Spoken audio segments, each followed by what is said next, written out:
ጸሎቱ ወበረከቱ ይሃሉ ምስለ ኩልነ ህዝበ ክርስቲያን ለዓለም ዓለም አሜን። ልመናውና በረከቱ አማላጅነቱ ለዘላለም በእውነት ለሁላችን ደርብንና ሰማዕቱ ቅዱስ ጊዮርጊስ ያደረገው ተአምሬ ነው። ወዳጆቼ ሆይ ብባ በሚባል ሀገር በጦርነት ጊዜ የቅዱስ ጊዮርጊስ ስዕል ያደረገውን ተአምር ስሙ። ቤተ ክርስቲያን በተሰራች ጊዜ ካህን ሾሙላት። እርሱም በሞተ ጊዜ ልጁን ካህን አድርገው ለዚች ቤተ ክርስቲያን ሾሙላት። ሟቹም ካህን ከመሞቱ በፊት የሊቀ ሰማዕታት ቅዱስ ጊዮርጊስ ስጋውን በስውር ተቀምጦ ያለበትን ቦታ ቀጽሎ ለሚሾመው ማሳየት ነበረበት። ይህን እንደዚህ ከትውልድ ወደ ትውልድ ይተላለፍ ነበር። ይስሐቅ የተባለ ሰው ሲመተ ክህነት በተሾመ ጊዜ አንድ ልጅ ወልዶ ስሙን ዮሐንስ ብሎ ሰይሞ እንደተለመደው የሊቀ ሰማዕታት ቅዱስ ጊዮርጊስ ስጋውን በስውር ያለበትን ቦታ አሳየው። ከዚህም በኋላ የዮሐንስ አባት ይስሐቅ ከዚህ ዓለም በሞት ተለየ። ልጁ ዮሐንስ ደግሞ በተወለደ ጊዜ በሰማዕቱ ስም ቅዱስ ጊዮርጊስ ብሎ ሰየመው። ልጁ ጊዮርጊስም አድጎ በጎለመሰ ጊዜ በድንገተኛ በሽታ ታሞ ሞተ። ዮሐንስም ልጁ ጊዮርጊስ እንደሞተ አይቶ አይምሮን አጣ።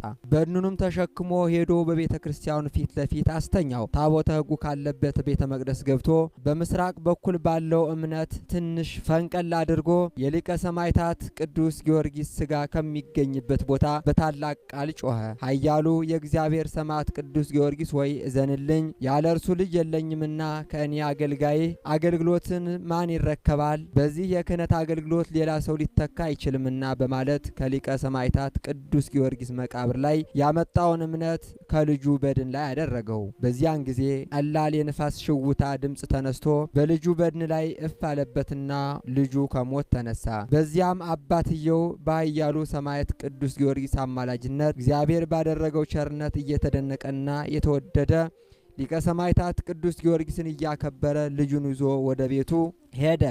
እኔና አባቴ በዚች ቤተ ክርስቲያን ውስጥ ካለው የሊቀ ሰማዕታት ቅዱስ ጊዮርጊስ ስዕል የተነሳ እንባረክ ዘንድ ወደ እርሷ ገብተን በጠየቅነው ጊዜ አስቀድሞ የነገርናችሁ ካህን ወደ በዓቱ አስገባን። ልጁ ሞቶ ነበር። የሞተ ልጁንም ስጋ በሊቀ መላእክት በሊቀ ሰማዕት ቅዱስ ጊዮርጊስ ስጋ ላይ ባኖረው ጊዜ ነፍሱ ወደ በድኑ ተመልሳ ልጁ እንደተነሳ ነገረን። እኛም የተወደደ ሊቀ ሰማዕታት ቅዱስ ጊዮርጊስ ስጋውን አሳይቶን ከእርሱ እንባረክ ዘንድ ለመን ነው። ፈጥኖም በሳጥኑ ውስጥ የነበረውን የተወደደ ሊቀ ሰማዕታት ቅዱስ ጊዮርጊስ ስጋውን አመጣልን። ያንንም ሳጥን በከፈተው ጊዜ በውስጡ የተወደደ ሊቀ ሰማዕታት ቅዱስ ጊዮርጊስ ስጋን ሶስት አካላትን አግኝቶ ከእርሱ ተባረክን። የሰጠንን ይህንንም ሳጥን መልሶ ወደ ቤተ ክርስቲያን ውስጥ አግብቶ አኖረው። የተወደዳችሁ ወንድሞች ሆይ በዚች ቤተ ክርስቲያን ያረፈች የዚህ ሰማዕት የተወደደ ሊቀ ሰማዕታት